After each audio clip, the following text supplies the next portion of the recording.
In today's video, I'm going to give you a 5-step crash course on how to laser cut metal nameplate jewelry using a fiber laser. Step number 1, we need to make sure you have the right kind of laser to do something like this. So if you're looking to not only engrave your metal jewelry, but cut nameplates like we're doing today, you need a fiber laser like this, and you want to buy the most powerful fiber laser you can possibly afford.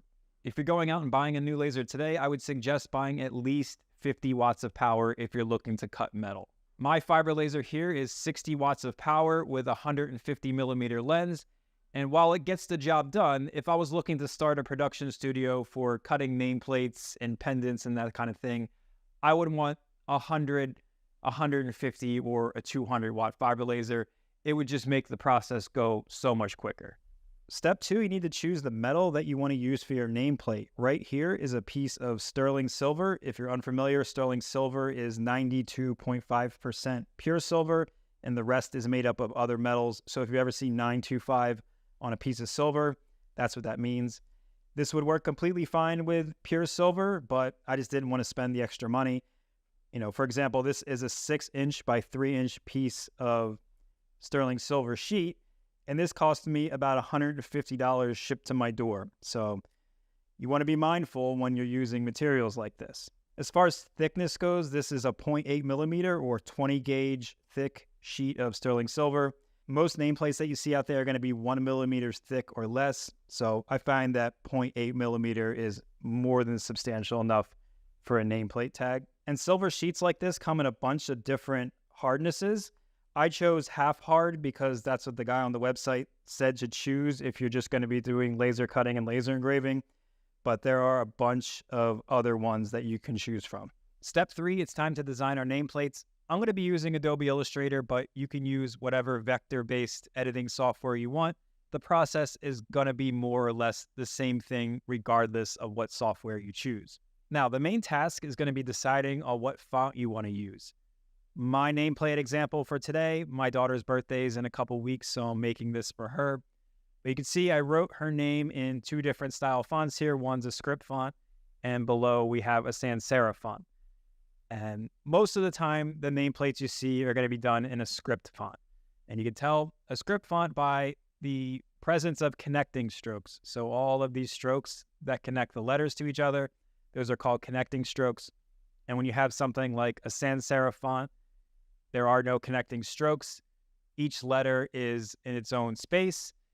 And that's a problem when it comes to nameplates because your nameplate has to all be connected. Otherwise, it's going to fall apart. So let's get rid of this option on the bottom here. We're going to work with this script font. This one's called Donatello.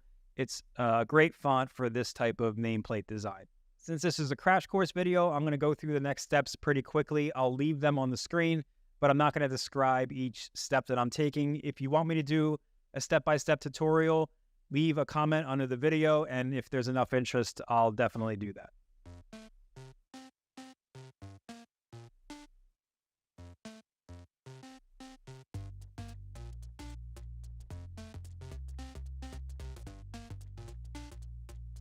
All right, quick check-in before we move on. What you saw me do was I thickened up the text a little bit, and then I connected everything together. So I brought the O over to the F to make it all one piece, and then I brought that floating part of the I and placed it on top of the stem of the I. So again, when you're cutting that out, it doesn't just cut the top of the I completely off.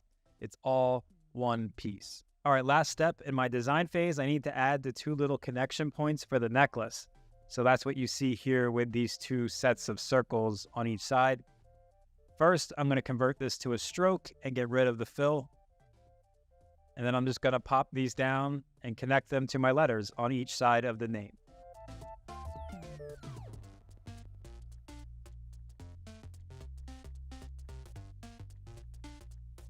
And there you have it, the finished nameplate design with the 2 connection points for the necklace. Time to cut this thing. Step 4, time to cut out our nameplate. Before we look at the settings in the software, let's talk about our physical setup here. So as with any cutting on a laser, you're going to need something that holds your plate off of the surface here. That's either going to be something like this, which would be like a knife edge cutting platform, or something like what I'm going to be using today, which is a sheet metal holder that's designed to attach to the base of your fiber laser. You can see I have it bolted down here. And what this does is I can just feed the sheet in here and tighten it down. And now we have our sheet metal off of the surface so our laser can cut through and then the pieces can drop through when they're done cutting. With the silver under the laser and ready to go, it's time to set up the cut file. I'm going to be using Lightburn.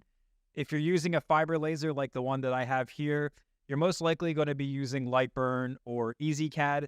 Regardless of what software you're using, you need to make sure there's a really specific option available for you to use. Otherwise, this isn't going to work. Here's a look at my graphic. It's just a single layer cut line. And let's look at my settings that I'm going to be using. So for my 60-watt fiber laser, I'm using 500 millimeters a second speed, 95% power, 48 frequency, Q pulse of 200, 45 passes. And here is the option that you need to make sure that you have, and that is wobble. Let's see if I can explain wobble in 30 seconds or less with our highly professional whiteboard setup here. On the left, we're going to have no wobble selected, and on the right, what would happen if we have wobble selected. This triangle here is just the shape that we're looking to cut. So let's start with no wobble. These are the cuts that you're already used to. We'll pretend that the laser is the red marker here. So your shape is right there, and then the laser just traces along your shape, cutting out the triangle, right? Now, let's look at what happens when you enable wobble. Instead of a straight line cutting out your shape like we have over here, wobble is going to run tight circles all the way around your shape. And the size and step of those circles is going to be determined in what you set in your wobble settings. And the reason we need to use wobble when cutting out our nameplate is because galvo lasers like the one we're using aren't really designed to cut anything. And because metal is so dense and needs a lot of laser energy to cut through it, having these tight circles lets the laser apply more energy to the edge for a longer period of time, which allows it to basically saw through the metal. As far as selecting your wobble settings go, you're going to have to play around a little bit.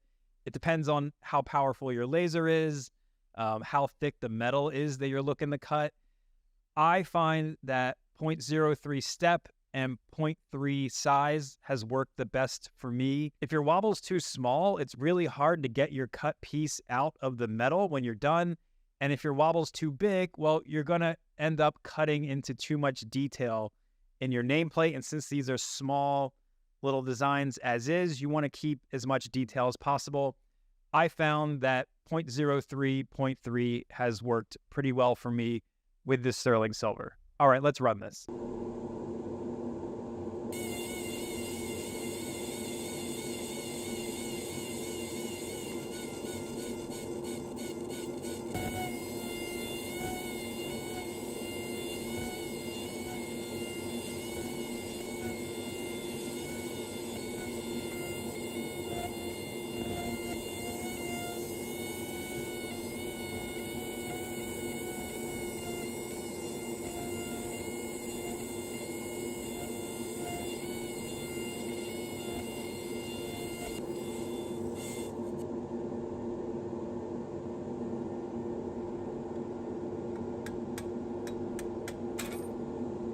And step 5, we're going to have to clean and finish our nameplate. So when you're done laser cutting this thing, it's going to be absolutely filthy. The edges are going to be rough.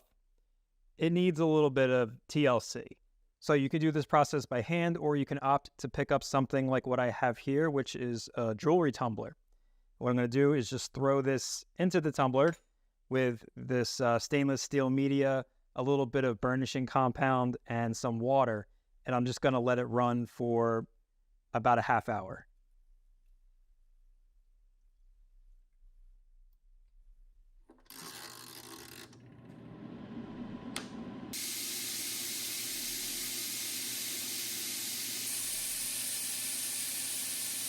After about a half hour to 45 minutes of tumbling, your nameplate should look pretty good.